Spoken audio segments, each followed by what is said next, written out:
The 1%er Podcast with Sam Bakhtiar, bringing you the 1% knowledge to help you reach your full potential. Learn what it takes to rise above the 99% and become a 1%er.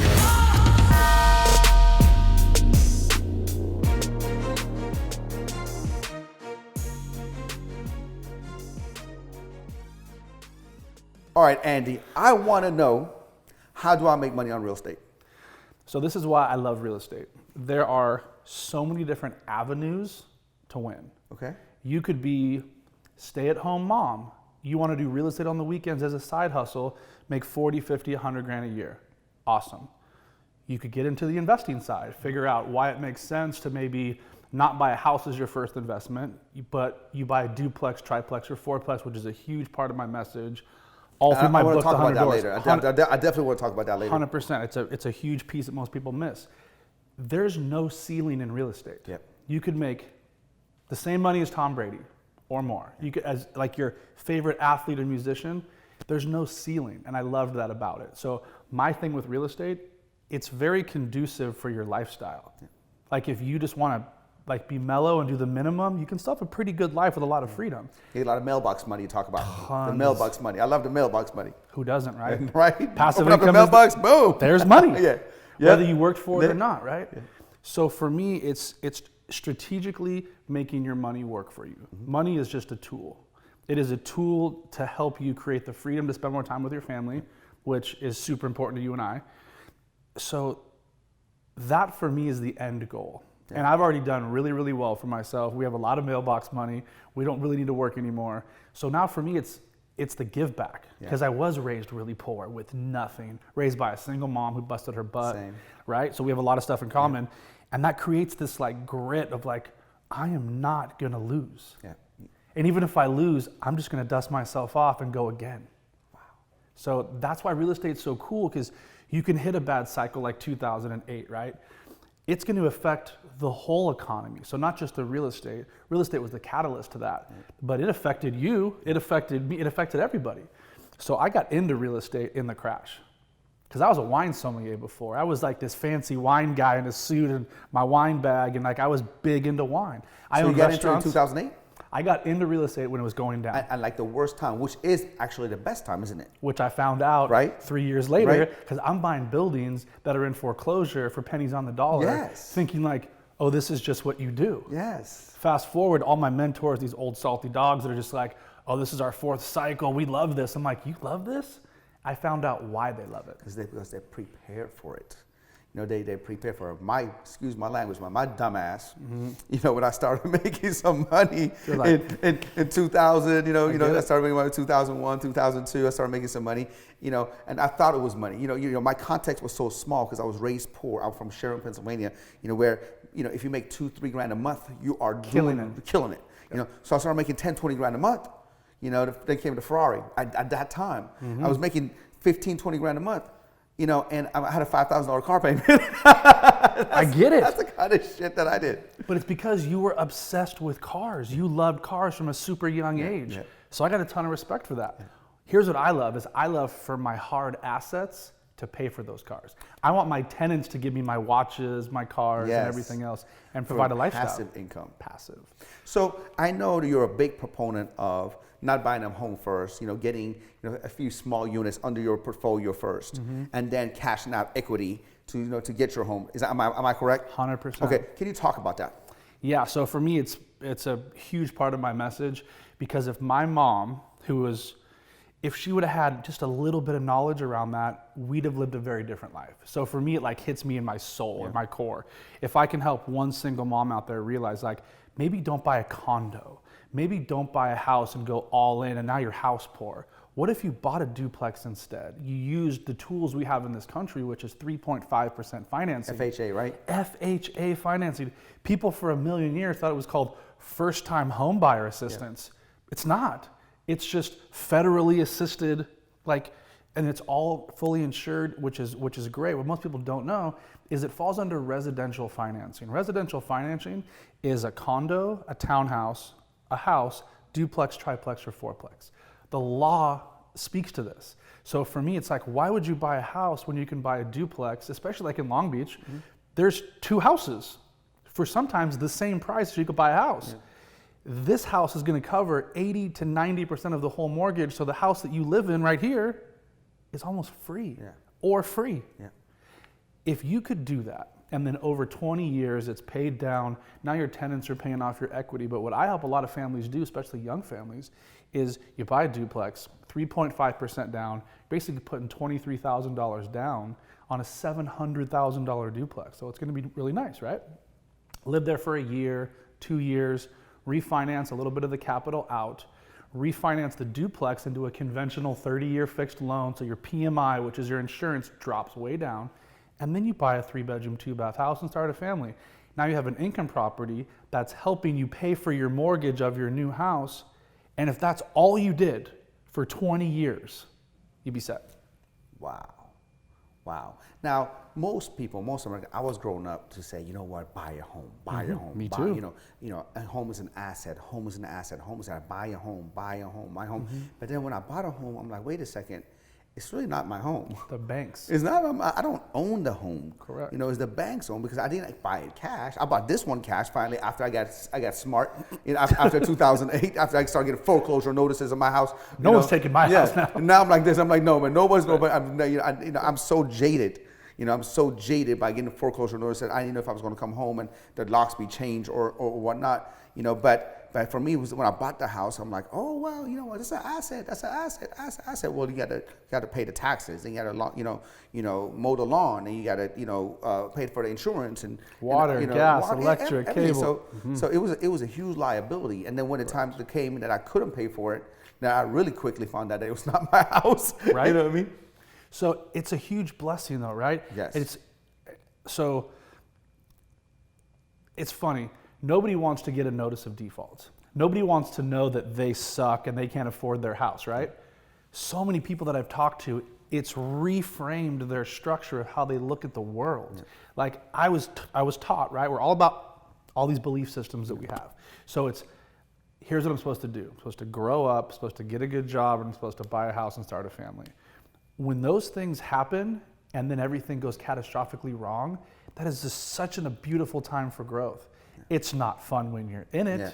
I've gone through it several times. Here's my whole theory. If you haven't gone broke at least once in your life, you're not trying hard enough. Yeah.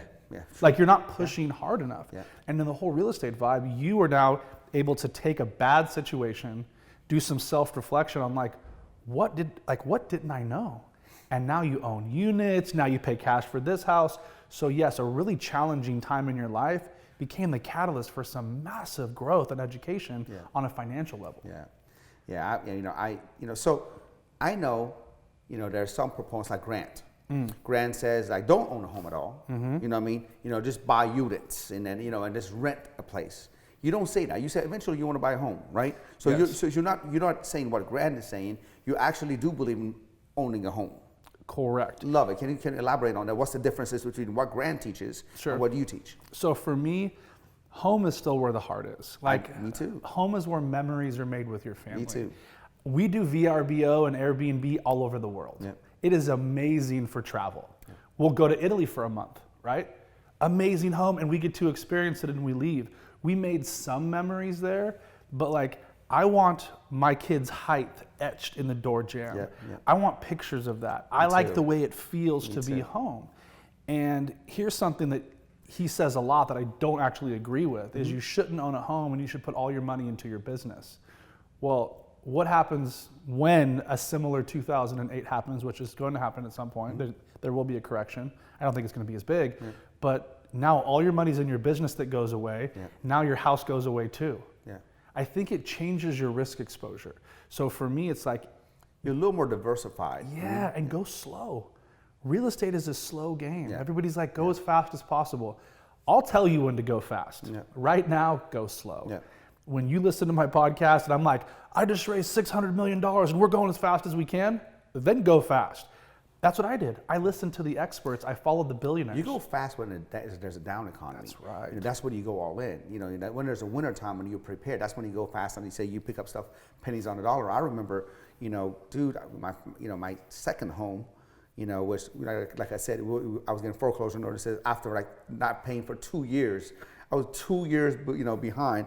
I finally saved it. I didn't know I was going to be able to save it. But they force you to do that. Yeah. That's how broken the system is. Yeah. They won't mess with you if you're current. Yeah. You got to be 12 plus months behind before they'll talk to you about a mod. It's so funny you say that, bro. Like I remember my whole world was my credit. My whole world. I had a credit score of 821, and I was like, I don't want to, I don't want to, mess this up. So I kept calling. Hey, I need you guys to help me out, figure something out. I want to pay something, but I can't pay all of it.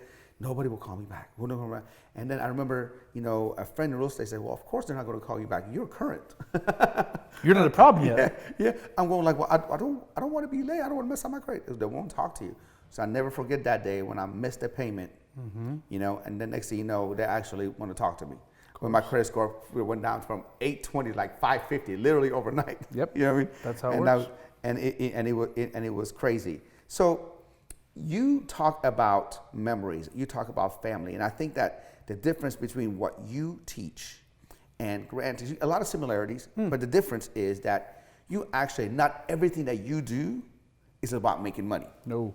Your family, your memories, and all that kind of stuff comes first. And there's that old school way of thinking that, hey man, I want my kids to be raised in this house and have memories and all that kind of stuff. Now, you might be able to make more money, but it's not on top of sacrificing memories and things like that. It's so important to me. Like I always get goosebumps even talking about it, because it was the opposite of how I was raised, right? So my mom had to go to work all day. Yeah. She came home, I'd already basically been to basketball practice, been to baseball practice, skated, fed my brother, so like for me, it was really important to have it not just be about the money. Like, I don't care if when I'm, 98 or 107 years old and I'm sitting there on my deathbed and I got $2 billion in the bank or $1 billion. It doesn't, so true. Right? It doesn't matter. Am I going to regret not spending that time that I could with my kids? My kids literally think I'm a superhero. Yeah. There's a shelf life to that. I love that. Right? So there's only so much time where I have that. Yeah. So for me, as soon as my wife said, I'm pregnant, I shifted everything. I moved my business home the day he was born. My business partner was like, what are you doing? I go, I do all of our acquisitions. I can do it from home. Don't worry about it. I'll be at the office 2 days a week. But I consciously decided, even before I met my wife, I knew how I was doing this. I've been planning this like you with cars. Like I've been planning how I wanted to be a dad from a pretty young age. Yeah. I also knew I wanted to be a dad later. I'm like, I want to get everything out of my system. So it's established. You want to be able to get something going. You don't want to be in a situation in your life where you just have to hustle. You never see your kids ever. So it's the opposite. Business is the last thing I think about. The first thing I do in the morning, I do a 10-minute meditation. As soon as my brain wakes up, I haven't set an alarm in like 15 years. When my brain wakes up, I drop into a very spiritual place of gratitude and harmony, and I give thanks for what I have. And then I sit in gratitude for 5 minutes. I just go on my fingertips and I just, whatever pops into my head that I'm grateful for. And then I work out. I take care of the machine. I fill it with fuel. I work out. I get the body energized and charged. Then my kids wake up. And that fills my heart up. Yeah. So first I fill up my mind and my spiritual soul, and then I charge my physical body for energy for the day to go hunt. And then you fill up your heart with And then I fill up my heart with my children. So good, I love that. And then I make lunch for my son, who I usually take to school. I make breakfast for the whole family. My wife's still sleeping, love her to death. Nanny shows up, now the house is handled, and now it's time for me to go hunt. Now it's business time. I love that, and there's a lesson to be made, you know what I mean? There's always more money you can make, there's always more hustle you can make, but you know what? You gotta have those times separate, and you gotta know what's really important. At the end of the day, why are you doing everything that you're doing? 100%. Well, it's like you, right? So there's no secret to success. I've read enough books, I've been around enough very successful entrepreneurs and business people. It's discipline mixed with consistency. Yeah, that's it. You want to lose weight? Discipline, consistency. Yeah. You want to spend more time with your family? Discipline, consistency. You want to repair your relationship with your wife? Discipline, consistency. Across the board. People are always like, how are you home so early? I chose that. Yeah. And then I created it. Because you crushed it.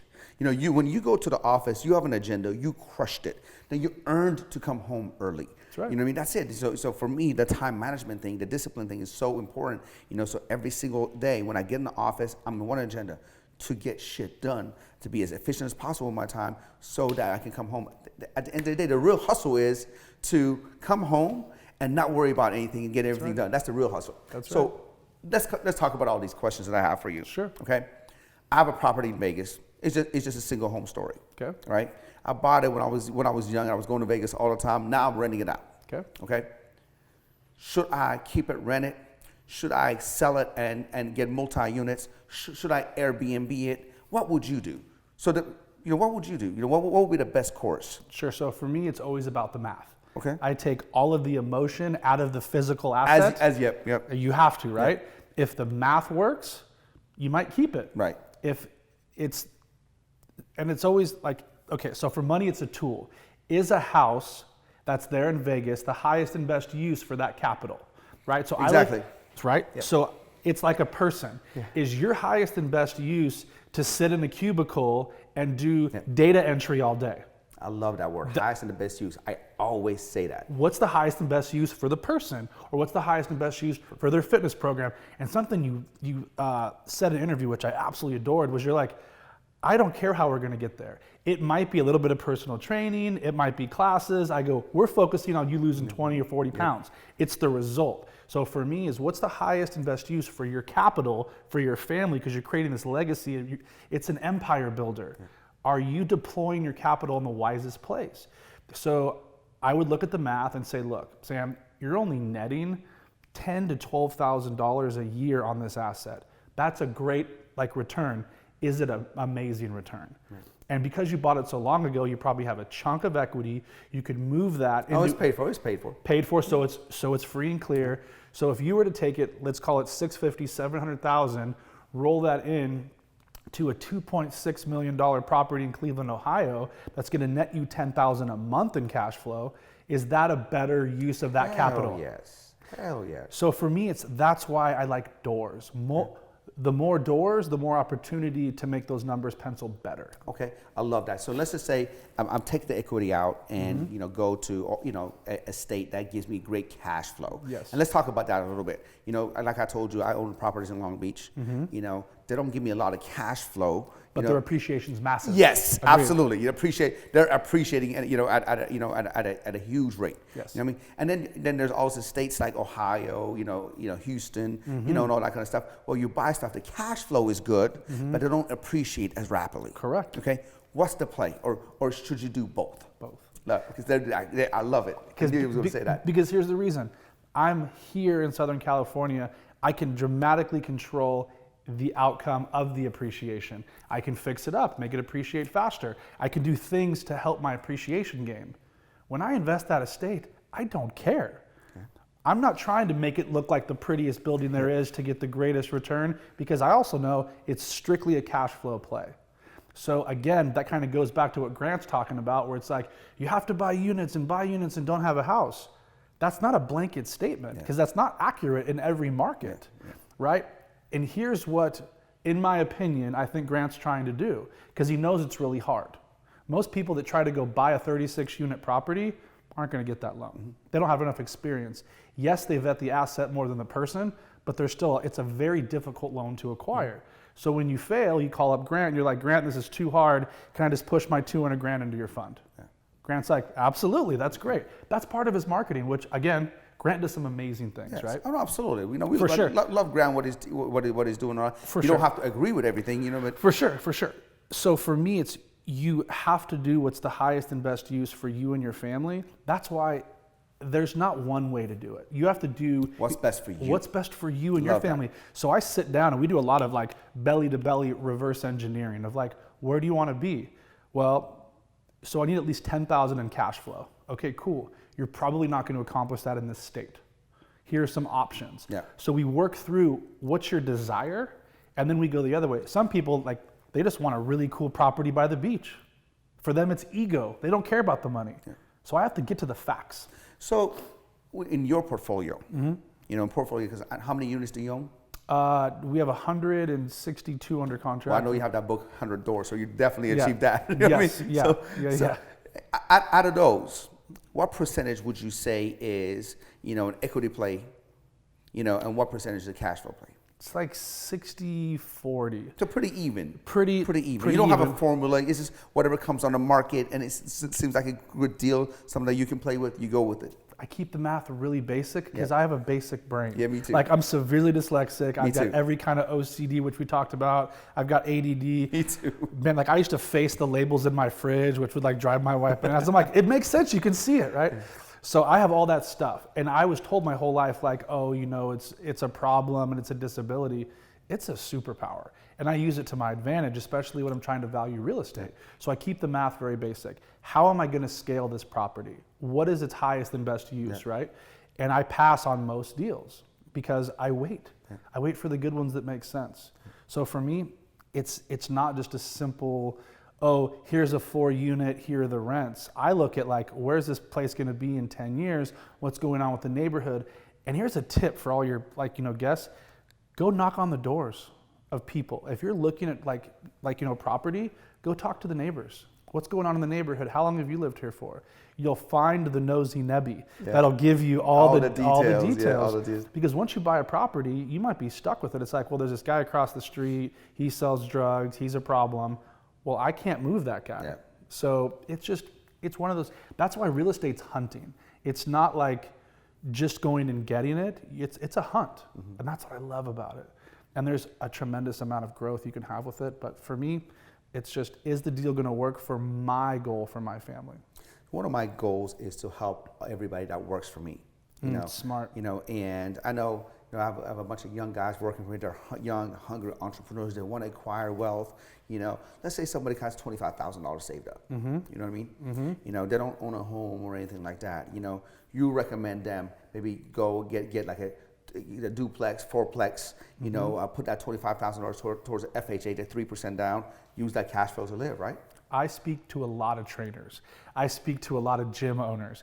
There's not a better place for that to happen. Yes. Like, you have this money coming in, right? It's very specific. You kind of know how much you're going to make. Maybe you save $25,000. Maybe you want to buy a franchise. Maybe you're trying to doing something. When you have a place where you can call home and you can train people maybe out of your home until you figure it out, right? There's not a better way to create that stability. That creates confidence. Then your self-esteem grows from there. So I like it as a foundational piece. If you have between $18,000 and $24,000 and you're not buying an income property and you're just pissing away rent every month, you're blowing it. Yeah. Because I've helped so many families, they'll buy a duplex, $600,000. It goes up 10, 12% the first year, maybe 7% the next year.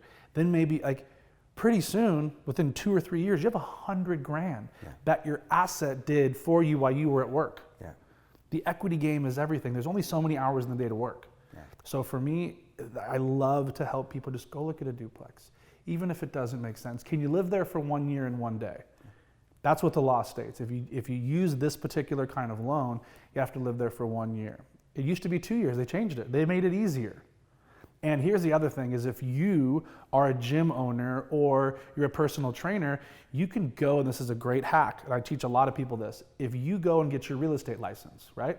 Costs $300, takes about 4 months. You can do it at night. You can do everything online. Now, you're going to get that 2.5% commission when you buy it. You're going to represent yourself as the agent. So now you got to come up with 1%. So if you want to buy a $700,000 beautiful duplex in Chino Hills or wherever, $7,000. Because you're going to push the 2.5% commission that you're going to make as their agent back into the deal. Wow. Now, FHA's first-time homeowners, right? Homeowners. So what if somebody already has a home? Right. Let's say somebody already has a home. They have $25,000. How would you go about investing that money? Sure. So it's technically not a first-time home buyer. It's no. So you just can't have you can't have more than one going at a time. So if you live in one now, you would have to sell that to qualify for another one. No way. Okay, so you can use that money to multiply and multiply and multiply and multiply. Of course. There just has to be a period where you're not living there. So because it has to be your personal residence. Yeah. You have to live there. But to your question, if you have a house, your home that you live in right now, you could rent out. And now that's an income property. And then you would change the loan structure for that. You would change it into a conventional loan before you reapplied for the FHA to go move someplace else. Because let's say your house is too expensive, you're just going to rent it out to cover. So you can convert the loan? Oh, I didn't know that. So you convert that loan into a conventional loan, and now you have your FHA is now open to buy a duplex because you're not going to live there anymore. It's not your primary residence. That's an income property, says the U.S. government. Now you're going to buy another personal residence. You're going to use 3.5% financing. Okay, so quick question. I mean, this is just, I'm putting the, devil's advocate. Sure. I sell my home. I rent my home. Okay. Now it's an income property, but I still live in it. Do we have somebody is there police there to come check out where you're living or whatnot or Sure. So technically that's against the law. Technically that would I know that. That would be loan fraud. Right. Do people do it? Yes. Yeah, okay. Yeah, I wondered. You know what I mean? I wonder because I'm like, it's such an easy. Is there like a hey, do you live here? Kind of police and like that. Okay. Definitely don't want to do loan fraud because that's jail time. It is. But there's ways to do it clean. There's ways to do it legally, and I'd be more than happy to share a ton of tips with you. Awesome.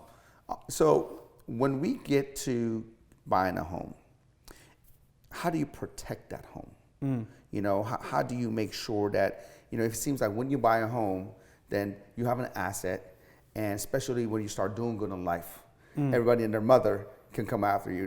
It's funny when I'm selling my home in Vegas, and they pulled up the property report. I'm like, it's paid for clear. Oh no, you owe three. There's a three. They said they had 3 liens against it. I'm like, what? Oh, there's a garbage disposal, $150, like little ones, right? Yep. Little ones. I'm like, what? I thought I paid that. When I left and all that.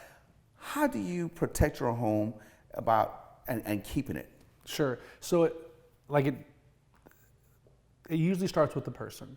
A lot of people like to get over leverage, and a lot of people buy more home than they can afford, right? Or they get close to it. Some people need that though. So it's like not a blanket statement. Some people need to have their feet to the fire to produce. Yeah. Other people don't. So for me, it's like, don't overbuy and work through the worst case scenarios. If you were to lose your job, if your wife was to lose her job, if you're banking on this dual income to provide this asset for your family, do you have a white collar job? So when there is a recession, you're the first one to get clipped because the company's downsizing, they just fired 300 people. Like that's why we like to buy in C and D neighborhoods because blue collar workers usually don't lose their jobs in recessions. So true. So we like to have safe, stuff like that. So we look at it as what's the worst case scenario and can we successfully withstand a storm? And as long as you're prepared for it, you're usually okay. But you were even prepared for it, and the banks forced you to go into foreclosure and not pay to get a result you were looking for. So it's a game. Like you have to play the game. Yeah. It's not going to be like it was in 2008 because the laws have changed.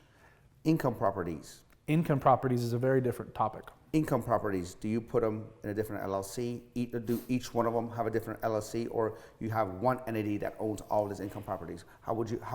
What was your advice on that? So for us, we keep every property in a single LLC. Okay. We usually just have like the property address. It's very hard for you to find how much stuff I own. And that's all very strategic because, to your point earlier, when you have stuff, people want to come after it. Of course. Right? Yep. So for the longest time, especially with social media and everything, I would post properties that I was trying to go get and flip. And and my dumbass is on Instagram stories like, hey, I'm at 624 Smith Street. This property is amazing. I'm going to take it down today. And then all my competition follows me and they're shooting out offers. So now I call it real estate hunting. It's just like the dash of my car in the road. Yeah. So you have no idea. So for me, it's really important to have those things in protection because it's a firewall. This is a fun business. You can make a lot of money. It's also somewhat risky because you have tenants. They slip and fall. Some of them are really nasty about it. So I like to have each one, if it goes, it goes. It's kind of like a huge herd of water buffalo, that's being chased by a pack of lions. They're not going to get all of them. You don't believe in, say somebody has 10 properties. Mm-hmm. That person have 10 different LLCs, just one LLC, 10 properties? So we like to bulk them. So what we do is we'll do 2 or 3 in one, under one or an umbrella. But again, it depends on the asset. So if it's a bigger asset, we'll usually just have it in one. Makes sense. It's protected. I see now. And we also have them held in multiple states. So some are in Utah, some are in Delaware, some, we have a very strategic, we have an unbelievable team of attorneys, an unbelievable team of CPAs that work to protect us. We pay a lot of money to them to protect our assets because we work our asses off to get them. So we want them protected. And we also don't want people to be able to take them from us because they're shady. So that part's super important. And then you always have to have property managers in place because that's another firewall for insurance. All my tenants, most of them, think I'm the contractor. I'll roll to the property and they ask me, hey, can you talk to like the property management? Yeah, the property manager or the owner, because this needs to get fixed. I'm like, I'm going to call him right now. Because I'm going to show up in boots and pants. I got tattoos. And it's like, no one has any idea that's my property. Yeah. Wow. And speaking of property management, what's a good fee to pay, and what should we look for? Sure. Is it like 8 to 10%? Is that what the normal rate is to pay property management? Typically, it depends on the state, it depends on the city, it also depends on the asset. So, to buy like a 35 unit building in Cleveland is like, $700,000 to $800,000. It's not a lot. They charge 15%, but that's because they're not making as much, Here, it's a lot of work. 35 units. It's a lot of work. You got snow. I mean, gotcha. It's a pain. It makes sense. It makes sense, right? Yeah. It's still like a couple $100 a month. It doesn't really matter. Here, we have our own teams that we build. So we build the teams and we let them list the properties for us if we want to exchange them. We give them a lot of deals because we flip properties as well. So they charge us 5%, which is extremely low. 5% is really good. But we built them. We built their business. Their business is handed to them. Yeah. They don't have to market. They don't have to do anything. We buy a building, their income goes up. One of our investors buys a building, we help them acquire it, their business goes up. So they're extremely loyal because we are. Yeah. Wow. Let's talk about flipping homes. Yeah.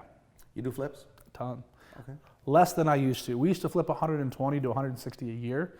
Almost killed us. And then we used all that capital to buy buildings. Where almost killed you how? I was not married yet. I was working 18-hour days. I was a deal junkie. I mean, I get obsessed with the process. So I'm there at 6 a.m. We have one person that's on the computers and running data and title and making sure liens are clear on these properties. One other person has a stack of cashier's checks right around $1 million, and we're bidding at the court steps at this auction. We have another team of 3 driving the deals that just came out that morning that are coming to auction. I mean, it was like every day. And we're like the bell's ringing, we're hitting the gong, we're like, we got one today. Like the stock market. Like the stock market. But then that started to kind of dry up. So we didn't flip as many properties. And then it was an incredible team that I'd created to get more stuff from the bank. We're buying more short sales, we're buying more REOs. So now we're not doing as much. But I would still get these deal sheets of like 12 deals that were all really, really good. And I would get them almost every morning. So I would sit at my office in Long Beach. I would do a desk value. I would actually see like the 3 or 4 that I was going to go drive and hop in my car and go drive all over LA. And then I'd be all the way back to the office at 5 o'clock. I get a phone call from my buddy way out in Silver, like, oh, there's a smoking property. It's going to be going to foreclosure in 3 days. You have to see it tonight. I'm like, here we go, back in my car, back out there. And then I had to manage all the construction crews to make sure they weren't ripping us off. So I would just, You had no life. I had no life. You're barely sleeping. Yeah, like 4 hours a day. But I loved it. It was fun, it was exciting. You loved it if you were single, at that time. You know what I mean? Yeah. But you wouldn't love it now because you wouldn't do that for $10 million. No. You wouldn't do that. I pass on more deals that I would have said yes to 8 years ago. Yes, me too. Because there's now the opportunities come to me. Yeah. Like the deals are already done. They want me to take the deal down now. So it's different, but that comes with time, right? It comes with building your relationship. And I just do the right thing over and over again with the clients that I coach, with people that I mentor. I keep it real simple. So I want to get into flipping tomorrow. Yeah, perfect. I want to get to flipping. I got some money saved up. I'm going to flip homes. Mm-hmm. What is your dumbed down formula? I know there's so many variables. Sure. Nobody can say, oh, just go do this. But what is a dumbed down variable that someone like me, that's novice in real estate, can look at and say, well, this be a good flip? Sure. Stay in your lane. So every wholesaler that's out there are going to try to say like, hey, you only need to spend like 30 grand and you're going to make this. Most of it is not true. So you want to team up with somebody that's done it a lot so you don't make massive mistakes like they probably did. That's what I did, is I literally went straight to go work with investors, and they'd all got crushed in 2008 and they were rebuilding. So I was just like, look, I don't want to make the same mistakes you guys did. I'll come work for you for free. And that's how I got started. Yeah.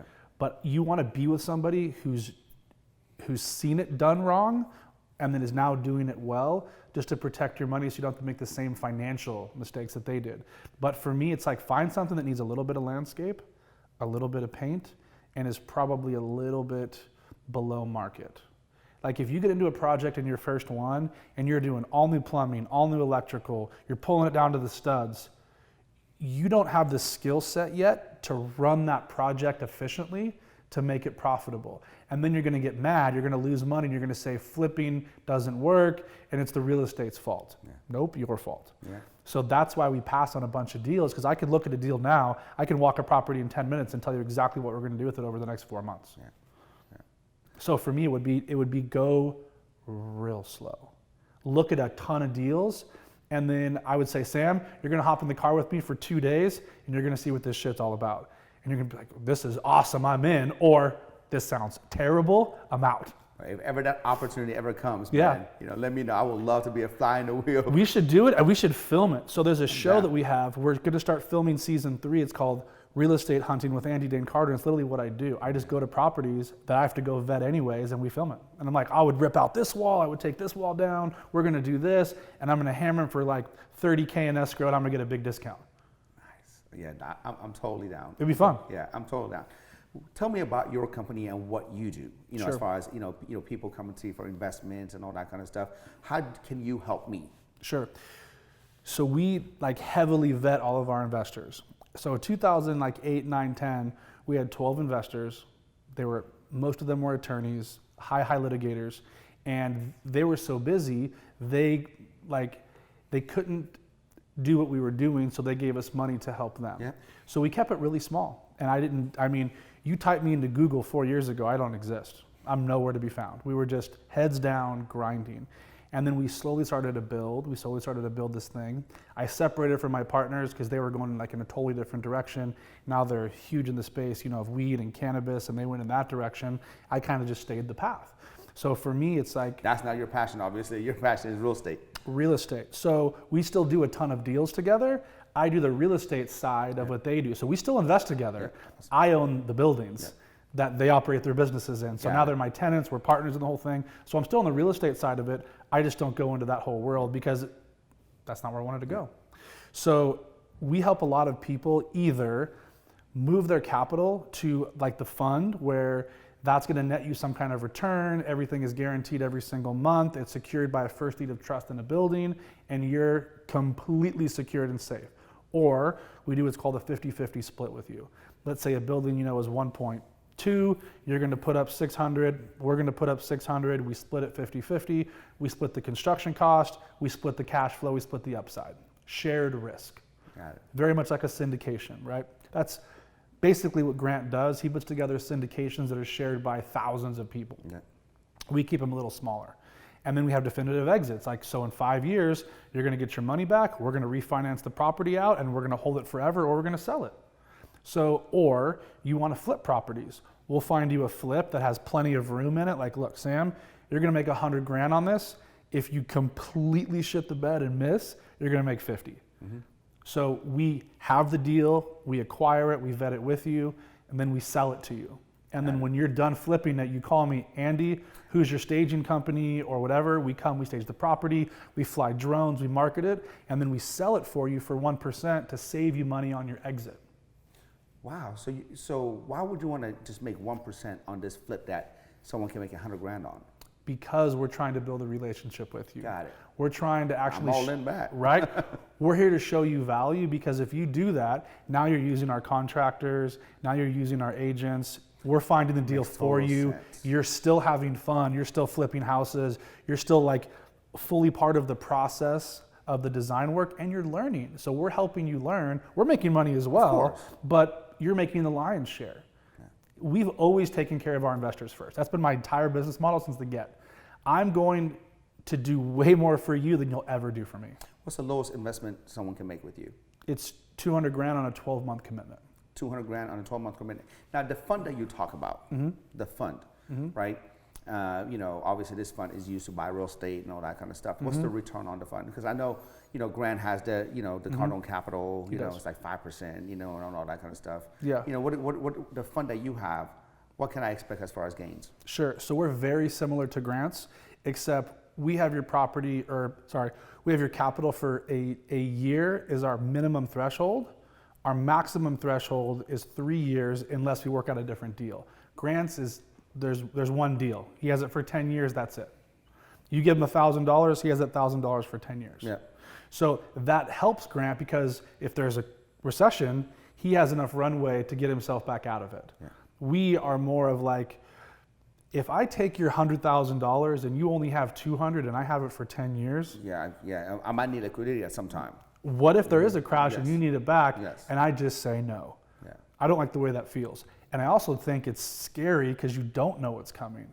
I would rather say like, look, how about you just buy this deal yourself? You don't need us in the fund. We'll just help you. I'm just a helper. Like I look at it from, I could probably make way more money if I was the other way, but I don't care about the money. I care about empowering you to see the value of what you can create because it becomes more fun. And then guess who you tell? Every person you know that I'm awesome and I helped you and this is what we did. And that's how our business has grown. It's grown very organically.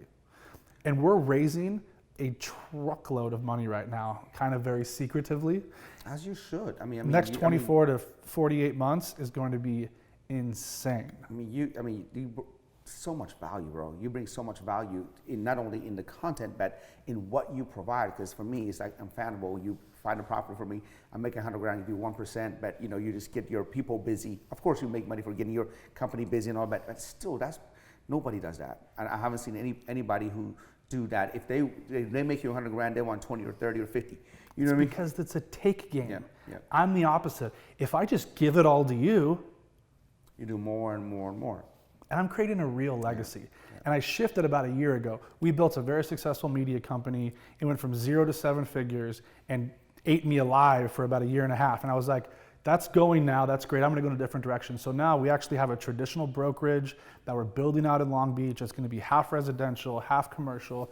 I'm building out the army right now for when there is like the dip.